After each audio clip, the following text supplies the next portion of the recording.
Saudara, kasus pelecehan seksual yang menjerat seorang pria difabel di NTB menuai sorotan publik dan menuai kontroversi.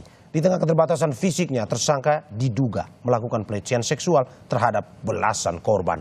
Bagaimana penanganan perkara yang melibatkan kaum difabel? Apakah tetap sama dalam penegakan hukumnya? Pagi ini kita akan membahas dengan Albert Aris, pakar hukum pidana Universitas Trisakti. Selamat pagi, Mas Albert. Pagi Mas Mario, pagi Pak Jona. Dan juga bersama Jona Amandamani, Komisioner Komisi Nasional Disabilitas. Selamat pagi, Pak Jona. Selamat pagi, Mas Mario. Selamat pagi, Bapak-Bapak. Terima kasih sudah bergabung di Sapa Indonesia Pagi hari ini.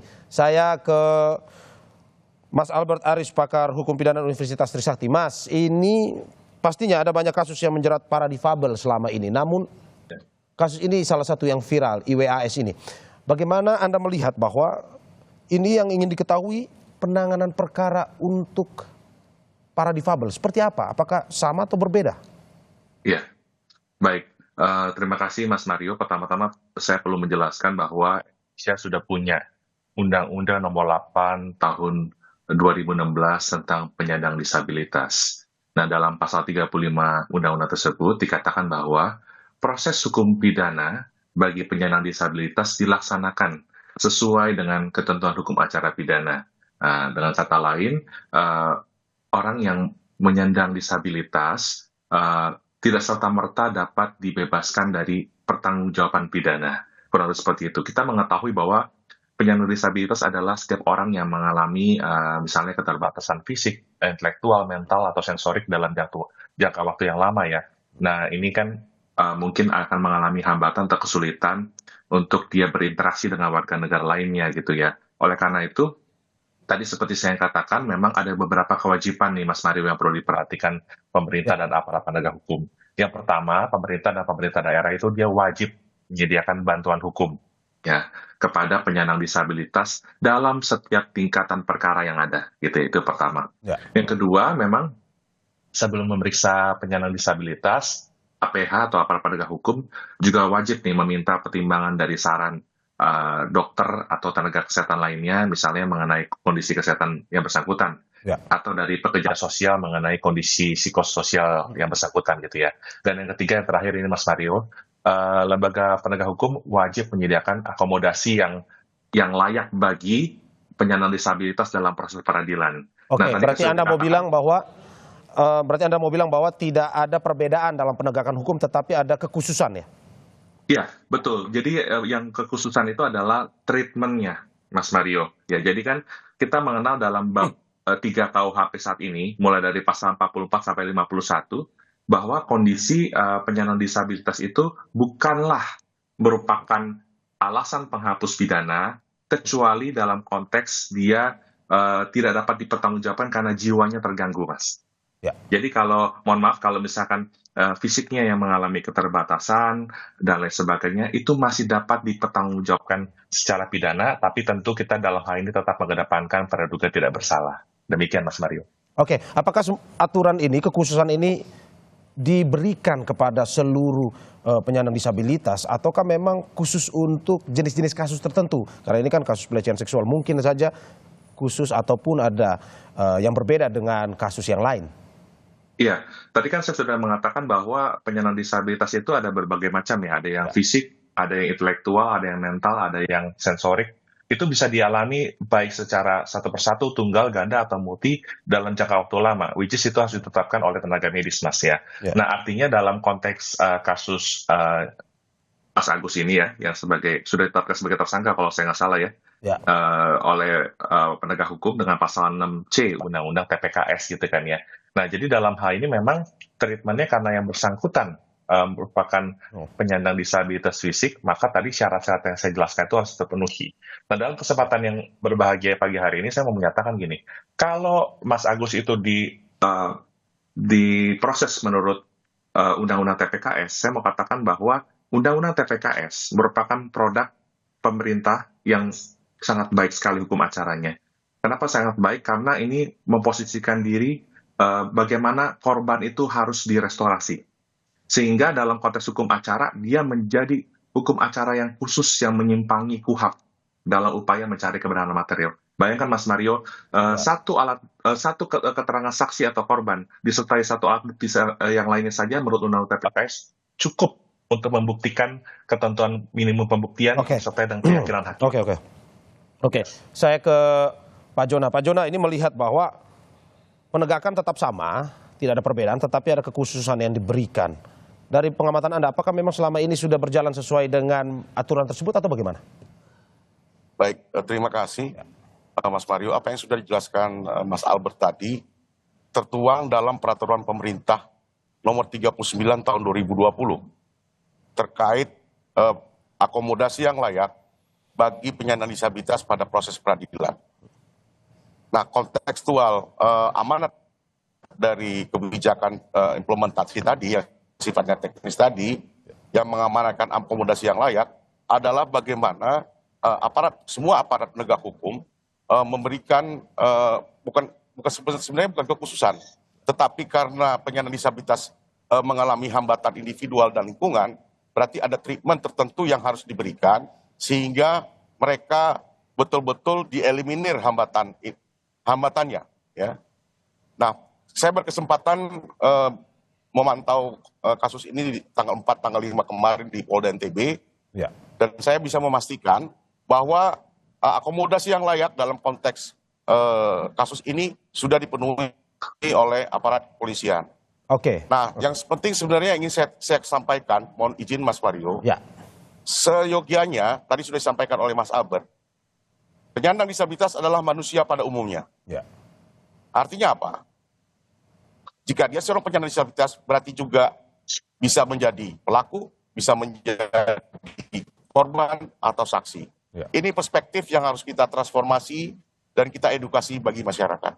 Mungkin itu, Mas Mario. Oke, Pak Jona, berarti Anda mau mengatakan bahwa tidak boleh ada perbedaan dalam arti bahwa semuanya di mata hukum sama, siapa yang berbuat kejahatan harus tetap mendapatkan penegakan hukum. Betul. Tetap menunjung asas praduga tak bersalah. Kami yakin dan percaya Kepolisian Republik Indonesia, dalam hal ini Polda NTB, sudah memiliki segala sesuatu yang menyatakan bahwa yang bersangkutan memang firm sebagai tersangka. Artinya apa? Kami akan mengawal kasus ini sesuai tugas fungsi kelembagaan dan memastikan biarlah pengadilan yang akan menentukan bahwa dia bersalah atau tidak. Kita tunggu dan kita pantau bersama. Oke. Saya ke Mas Albert. Mas Albert, kita tunggu bagaimana ini akan dibuktikan dalam penyidikan polisi sendiri dalam KUHP. Apakah memang ini perlu dilakukan secara biasa karena mengingat bahwa ini adalah penyandang disabilitas. Tetapi tadi kata Pak Jona bahwa tidak boleh membedakan di depan aturan hukum. Dari tanggapan Anda seperti apa? Iya, pertama untuk proses hukum acara pidana bukan menggunakan KUHP tapi menggunakan KUHAP ya. Ya. Nah, dalam proses hukum terhadap penyandang disabilitas, maka tadi sebagaimana disampaikan oleh Pak Jona, ada beberapa treatment tertentu yang perlu diberikan oleh aparat penegak hukum untuk memastikan keterbatasan atau hambatan tersebut tidak terjadi, berarti gitu ya, atau bisa dilaksanakan sedemikian rupa dalam upaya mencari kebenaran materi dalam perkara ini, Mas. Jadi dipastikan APH juga berkoordinasi dengan kementerian lembaga terkait lainnya, misalnya Kementerian Sosial, juga misalkan dengan Komisi Nasional Disabilitas untuk memastikan semua hak-haknya ini terpenuhi gitu ya. Di samping juga nggak boleh lupa yang paling terpenting adalah pemenuhan hak-hak korban. Karena kan kita juga mendengar dari berbagai pemberitaan media, tadi juga dalam highlight Kompas sudah disebutkan, nampaknya korban ini diposisikan seolah-olah dia tidak pernah terjadi perbuatan tersebut gitu ya. Nah, maka dalam kesempatan hari ini saya mau mengatakan bahwa setiap orang ya, termasuk juga penyandang disabilitas yang menyalahgunakan kedudukan, wewenang, kepercayaan atau perbawah yang timbul dari tipu muslihat yang memanfaatkan kerentanan korban, ketergantungan seseorang yang untuk melakukan persetubuhan atau perbuatan cabul itu dapat dipidana ya. Sekali lagi dapat dipidana kecuali ada alasan penghapus pidana yang lain gitu ya. Jadi dengan mohon maaf dengan banyaknya jumlah korban yang sudah ada ya, diharapkan polisi juga memperhatikan ya, bukan hanya mencari atau menggali keterangan dari saksi atau korban, tapi yang paling terpenting adalah pemulihan fisik dan psikis dari korban-korban tersebut, Mas. Oke, saya ingin memberikan sedikit info, Mas Albert, bahwa Pak Jona akan bersama kita dalam segmen satu ini, jadi kita akan membahas lebih jauh lagi terkait bagaimana misalkan bahwa nanti misalkan sudah ada keputusan ingkrah vonis terhadap IWAS, bagaimana nanti dengan urusan penahanannya? Apakah memang akan berbeda ataupun sama? Yang saya, Mas Ya, Mario. ke Pak Jona. Baik, kontekstual peraturan pemerintah nomor 39 tahun 2020 itu mengikat dan memandatkan kepada semua APH. Nah, kalau kita berbicara APH kan tidak berhenti di kepolisian saja, tapi di kejaksaan, di proses pengadilan nanti, dan setelah proses pengadilan, yaitu di pemasyarakatan. Ya, artinya apa? Setiap APH wajib, karena dimandatkan peraturan pemerintah tadi dan undang-undang, untuk memenuhi akomodasi yang layak dalam rangka memenuhi kebutuhan dan mengeliminir hambatan penyandang disabilitas. Itu poin pentingnya, Mas. Ya, padahal kalau kita melihat bahwa saat ini ketika menyandang status sebagai tersangka, dia menjadi seorang tahanan rumah ketimbang ditahan dalam sebuah tempat penahanan khusus. Bagaimana kalau sudah ingkrah? Apakah sama dengan terpidana lainnya atau bagaimana? Saya ke Mas Albert.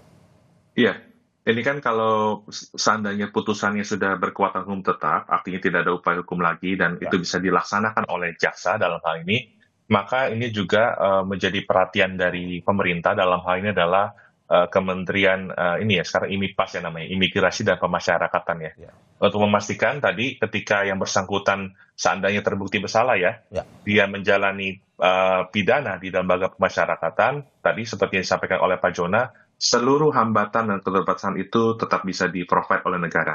Karena mengapa demikian? Karena fungsi pemasyarakatan bukan lagi untuk sekedar menghukum yang bersalah, tetapi juga reintegrasi sosial dengan harapan yang bersangkutan suatu ketika dia selesai menjalani sanksi pidananya itu dia bisa kembali untuk diterima di masyarakat. Kurang lebih gitu, Mas. Jadi semua menurut saya gini ya, Mas. Bukan hanya sarana dan prasarana, tetapi orang-orang yang bekerja di lapas ya, petugas sipil dan sebagainya juga harus mulai bersiap diri untuk well trained untuk seandainya misalkan ada narapidana yang merupakan penyandang disabilitas itu dia menjalani pidananya di lembaga pemasyarakatan tersebut, Mas. Oke, Pak Jona, bagaimana melihat bahwa pada akhirnya semua harus well prepared ketika vonis dijatuhkan kepada IWAS dan dia harus menjalani masa vonisnya. Bagaimana dengan Anda melihat selama ini? Apakah memang pelayanan dari kelembagaan itu sudah memberikan pelayanan terbaik bagi para penyandang disabilitas ketika mereka divonis bersalah? Baik, terima kasih. Peraturan pemerintah nomor 39 tadi tidak berhenti sampai di situ. Ya. Setiap APH membuat kebijakan internal. Ya, ada berupa keputusan Perka, ada berupa peraturan MA dan seterusnya. Nah, artinya apa? Kebijakan itu mengikat bagi semua resources yang ada di APH masing-masing. Nah, terkait pertanyaan Mas Mario tadi, tentu ini berproses, Mas, karena itu kan peraturan pemerintah tahun 2020, berarti 4 tahun, ya. Dan sampai saat ini kami juga tetap melakukan advokasi bagaimana kebijakan-kebijakan internal APH tadi bisa terimplementasi dengan baik. Begitu, Mas. Oke, kalau kita mau bicara lebih detail, apa saja kekhususan yang sebenarnya nantinya didapat oleh para penyandang disabilitas jika sudah vonis?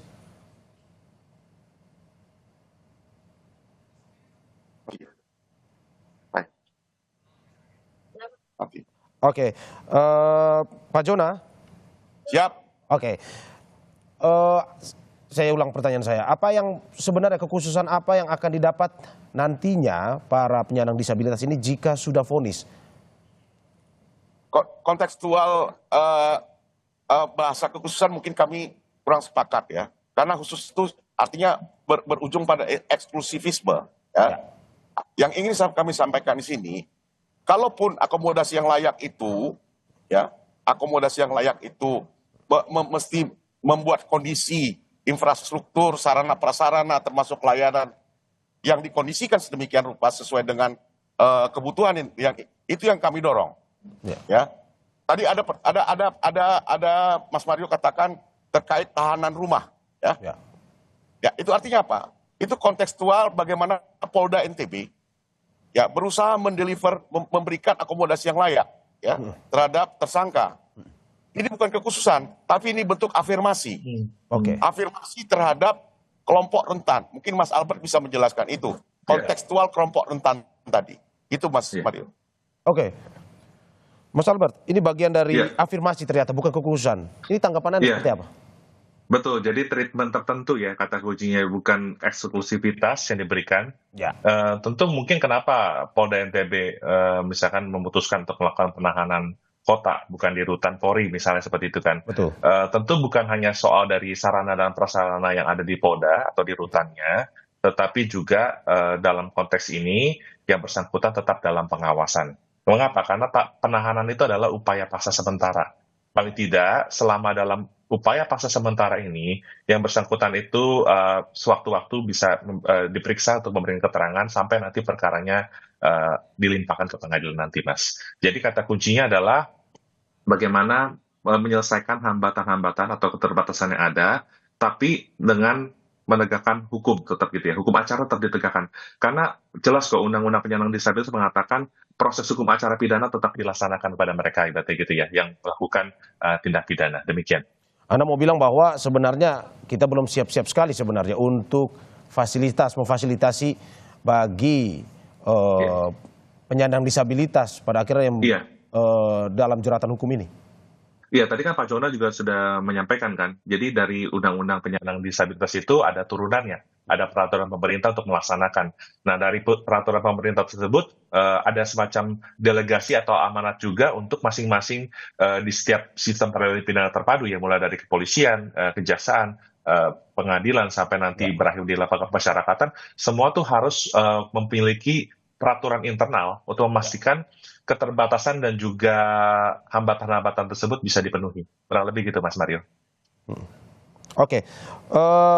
Saya ke Mas Albert. Mas Albert, bagaimana polisi dan juga jaksa, apa yang harus diperhatikan dalam menangani perkara ini sebenarnya? Iya, yang harus diperhatikan aparat penegak hukum, mari tinggalkan paradigma yang lama ya. Pertama, korban dulu nih harus diurus nih. Kondisi fisik dan psikis meskipun kasusnya belum terbukti ya. Itu pertama.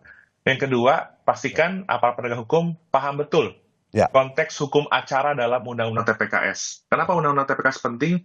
Karena sejumlah keunggulan mulai dari alat bukti, perluasan alat bukti, terus kemudahan-kemudahan dalam mencari kebenaran material, termasuk penggunaan alat bukti elektronik, segala macam, ini betul-betul menjadi sejumlah keunggulan dari TPKS. Jadi harapan saya adalah penyidik Polda NTB maupun nanti Kejaksaan Tinggi di sana atau Kejaksaan Negerinya, itu bisa sungguh-sungguh memperhatikan ketentuan hukum acara di TPKS. Karena ini barang baru, Mas. Baru tahun 2022.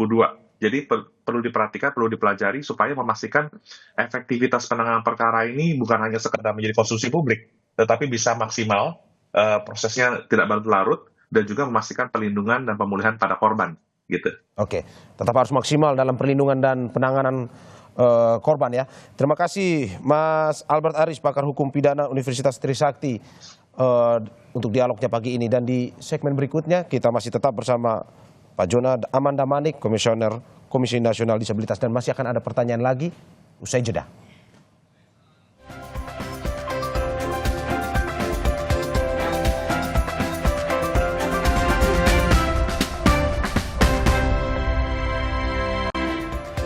Terima kasih masih di Sapa Indonesia Pagi bersama saya Mario Sarong. Saudara, kita masih bersama Mas Jona Aman Damani, Komisioner Komisi Nasional Disabilitas.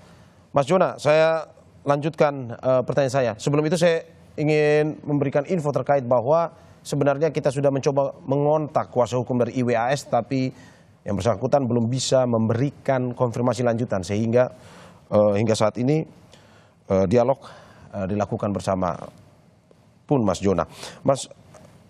Mas Jona, bagaimana melihat bahwa ini sempat ada konferensi pers bersama dengan Komnas Perempuan dan KPAI. Apa saja yang didorong ketiga lembaga ini kepada pelaku dan perlindungan korban? Baik, terima kasih. Tentu tadi seperti di segmen pertama tadi Mas Albert katakan, kita juga harus memperhatikan aspek-aspek hak dari korban. Ya, itu catatan penting. Nah, ketika berbicara korban, terduga korban, saya masih mengatakan terduga korban ya, itu ada yang perempuan dan anak. Artinya apa? Kami, Lembaga Nasional Hak Asasi Manusia, dalam hal ini Komisi Nasional Disabilitas, Komisi Anti Kekerasan Terhadap Perempuan, dan Komisi Perlindungan Anak, memastikan hak-hak korban, dalam konteks ini perempuan dan anak, itu terpenuhi dan dapat dipastikan pemenuhannya. Nah, di sisi lain, kami Komisi Nasional Disabilitas, sesuai tugas fungsi kami, dalam hal ini kasus ini ternyata tersangkanya adalah seorang penyandang disabilitas, kami pun memastikan hak-hak tersangka dapat dipenuhi oleh semua aparat penegak hukum. Itu poin penting dari konferensi pers kemarin. Oke, Mas, kalau melihat hak-hak ini, hak-hak apa saja yang menjadi sesuatu yang harus dipenuhi dari pihak korban? Tentu ketika berbicara hak, itu adalah segala sesuatu yang melekat, yang menjadi mandat kebijakan atau mandat undang-undang. Itu poin penting yang kami pastikan. Ya. Pertama, hak tersangka yang adalah penyandang disabilitas, tentu dia mempunyai hak. Dan mandatnya seperti yang disampaikan di awal, ada undang-undang, ada peraturan pemerintah, ada peraturan internal dari semua aparat penegak hukum. Nah, di sisi lain, kami juga memastikan bersama teman-teman LLM lain terkait hak korban. Ya. Dan sekaligus juga terkait layanan. Ya, ini penting sekali, ya, karena korban tentu harus mendapatkan pelayanan terkait apa yang pernah dalam konteks proses kasus ini maupun pasca nanti ya. Kami juga berkoordinasi dengan LPSK dan seterusnya dalam memastikan semua hak-hak yang dimandatkan kebijakan bisa terpenuhi. Oke, Mas Yona, kita tarik lebih jauh lagi. Bagaimana terkait dengan ini pengalaman terpidana bagi penyandang disabilitas? Kalau menurut Anda selama ini apa yang kurang dan mungkin belum dipenuhi oleh pemerintah dalam memberikan pelayanan ataupun memberikan penanganan hukum kepada para penyandang disabilitas? Baik, dalam konteks kebijakan, ya, kami memandang semua kebijakan sudah cukup komprehensif, ya, memandatkan semua stakeholder dalam konteks penyandang disabilitas yang berhadapan dengan hukum atau dalam proses peradilan. Nah, tentu kalau kita melihat runtutan waktu, ya, implementasi dari undang-undang itu muncul kebijakan di tahun 2020, berarti ini tahun keempat, ya. Dalam konteks APH, semua sudah ada yang memiliki kebijakan internal dan seterusnya. Artinya apa? Proses ini sedang berlangsung dalam konteks pelindungan dan pemenuhan dari hak-hak tadi, ya, dan menjadi tugas kami untuk terus mengadvokasi dan mengawal dan memastikan ini semua berjalan dengan baik dalam konteks ketersediaan infrastruktur, sumber daya manusia dan seterusnya. Nah, Anda bilang tadi bahwa kebijakan sudah berjalan dengan baik. Bagaimana dengan pelayanannya? Seperti Anda sebutkan tadi, ketersediaan infrastruktur. Baik, tentu ini sedang berproses, Mas Mario, ya. Intinya di situ, ya. Dan artinya apa? Kami sangat berharap ada percepatan lah, ya, dalam konteks semua berproses ini. Dan kalau kami bisa melihat dalam konteks semua APH, yang paling penting, yang pertama tadi yang disampaikan Mas Albert di segmen pertama, ada transformasi paradigma dulu. Ya. Itu poin pentingnya, ya. Karena kalau kita berbicara infrastruktur, sumber daya manusia, tentu banyak hal detail yang harus kita segera penuhi, ya, baik itu pembangunannya, renovasinya, kemudian capacity building dan seterusnya. Dan tentu ini membutuhkan waktu dalam berproses, termasuk berbagai macam mekanisme anggaran yang dibutuhkan. Artinya apa? Mari kita sama-sama berkolaborasi dalam konteks percepatan ini. Oke, Mas Jona, ini kita melihat bahwa ini kasus ini viral. Kita tidak bisa membendung bahwa ini beberapa hari ini memang mencuri perhatian publik. Bagaimana akhirnya masyarakat melihat penanganan perkara ini sama rata di depan hukum tanpa melihat ini penyandang disabilitas atau bukan? Bagaimana kita memberikan semacam edukasi kepada masyarakat? Tadi saya sempat mengatakan statement saya, disabilitas sebagai manusia pada umumnya. Ya. Betul bahwa penyandang disabilitas mengalami hambatan individual. Ya, tadi sudah dijelaskan oleh Mas Albert termasuk terminologinya. Namun paradigma yang sering terjadi terperangkap dalam konteks hambatan tadi, ya, sehingga muncul asumsi tidak mungkin, mana mungkin dan seterusnya. Ya, yang ingin kami sampaikan di sini, lihatlah penyandang disabilitas sebagai manusia pada umumnya, ya, Dan artinya apa? Ketika berbicara proses peradilan atau berhadapan dengan hukum, menjadi suatu keniscayaan bahwa penyandang disabilitas bisa menjadi tersangka, bisa menjadi saksi maupun korban. Oke, apa Anda mau bilang bahwa selama ini menimbulkan keraguan dan kekhawatiran terkait pemahaman masyarakat tentang disabilitas, Mas? Mengedukasi. Betul. Ya. Betul. Artinya paradigma sebagian besar masyarakat. Nah, ini perlu kita edukasi bersama ya, bahwa ada loh warga negara yang namanya penyandang disabilitas yang adalah warga negara pada umumnya. Betul bahwa mereka mengalami hambatan, tapi lihatlah hambatan itu sebagai cara yang berbeda. Ya. Saya Jonada Manik, seorang buta, punya cara untuk melihat. Ya. Teman-teman yang lumpuh dengan kursi rodanya punya cara untuk berlari. Ya. Artinya kita hanya berbeda cara. Mari memframing ini dalam konteks Bhinneka Tunggal Ika. Kalau Bhinneka Tunggal Ika mengatakan ada perbedaan agama, ras, kemudian budaya dan seterusnya, mari kita tambahkan satu lagi, cara yang berbeda. Oke. Mas, ini menarik sekali. Ini sampai dengan saat ini kita lebih detail terkait dengan apakah hingga saat ini komunikasi sudah dilakukan dari Komnas Disabilitas dengan tersangka, dan kalau memang sudah, apa saja yang dibicarakan dalam pembicaraan tersebut? Baik, kami berkesempatan melakukan koordinasi dengan berbagai macam pihak dengan tanggal 45 tahun yang lalu, termasuk dengan Komite Disabilitas Daerah, ya, di mana Komite Disabilitas Daerah mendampingi, bukan pendamping hukum ya, mendampingi ya tersangka dalam semua proses, termasuk dalam hal assessment atau penilaian personal dalam rangka untuk mendapatkan assessment needs-nya, kebutuhan dalam konteks akomodasi yang layaknya. Artinya apa? Memang betul kami belum ketemu dengan tersangka, tapi kami menjalin koordinasi ya dengan berbagai macam pihak, termasuk dengan pendamping tersangka. Ya, oke. Ini kita melihat bahwa dari kesaksiannya IWAS ke polisi bahwa ini dilakukan atas dasar suka sama suka, dan juga memang untuk melihat bahwa kondisinya IWS saat ini yang tidak memungkinkan untuk melakukan kasus dugaan pelecehan seksual yang terjadi. Dari pandangan Anda, Pak Jona, bagaimana aparat melihat kasus ini, dalam arti penyidikan seperti apa yang memang bisa membuka ini secara terang benderang? Yang pertama, kita penting mentransformasi paradigma. Ya. Tidak mungkin masa iya dan seterusnya. Itu kita hilangkan dulu, kita clearkan dari paradigma, termasuk paradigma aparat penegak hukum dan masyarakat, dan membuat opini yang tidak tepat.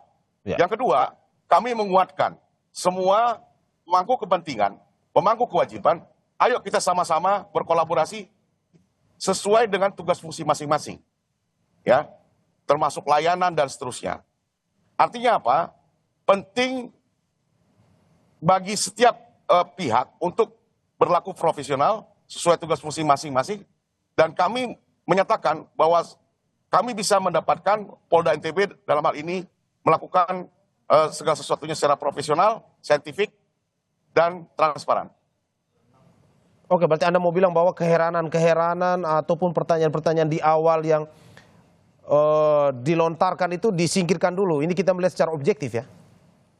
Betul, itu poin pentingnya. Lihatlah penyandang disabilitas adalah manusia pada umumnya. Oke, tapi bagaimana dengan Anda melihat bahwa hingga saat ini, hingga kemarin rekonstruksi terjadi, ada 49 adegan yang ditampilkan. Anda melihat bahwa hingga saat ini apakah polisi sudah bekerja tanpa melihat bahwa ini penyandang disabilitas, ini bukan, ini bisa terjadi, dilakukan. Bagaimana Anda melihat rekonstruksi juga kemarin itu? Baik, sejak kasus ini mencuat, kami membangun koordinasi dan komunikasi ya dengan berbagai macam pihak, termasuk Mabes Polri dalam hal ini Barreskrim, ya, untuk memastikan ini berjalan dengan profesional, transparan, dan memang menggunakan kaidah-kaidah yang dipersyaratkan, termasuk pendekatan saintifik, dan semua harus transparan. Ya. Itu poin pentingnya. Ya. Begitupun juga bagaimana kita melihat cerita dari para korban ini ketika melihat bahwa dia bertemu dengan ataupun dalam dugaan berkasus dengan penyandang disabilitas. Cerita dari para korban ini, ketidakpercayaan atau keheranan-heranan harus kita singkirkan dulu dengan mendengarkan terlebih dahulu kesaksian para korban ini ya.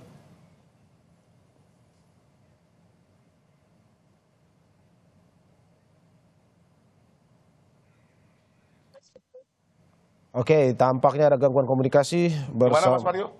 Oke, saya ulang Pak Jona. Pak Jona, bagaimana berarti ke depan juga tidak hanya penyandang disabilitas, tapi juga korban yang berhubungan atau dengan penyandang disabilitas ini perlu kita dengarkan dulu kesaksiannya tanpa memandang keheranan atau pertanyaan-pertanyaan di awal itu. Betul, itu poin penting. Ya. Terlebih kontekstual yang disangkakan kepada tersangka terkait Undang-Undang TPKS nomor 12 Ya. tahun 2022. Itu poin penting, makanya tadi Mas Albert katakan ini boleh menjadi sebuah momentum bagaimana kita sama-sama mengimplementasikan undang-undang tersebut.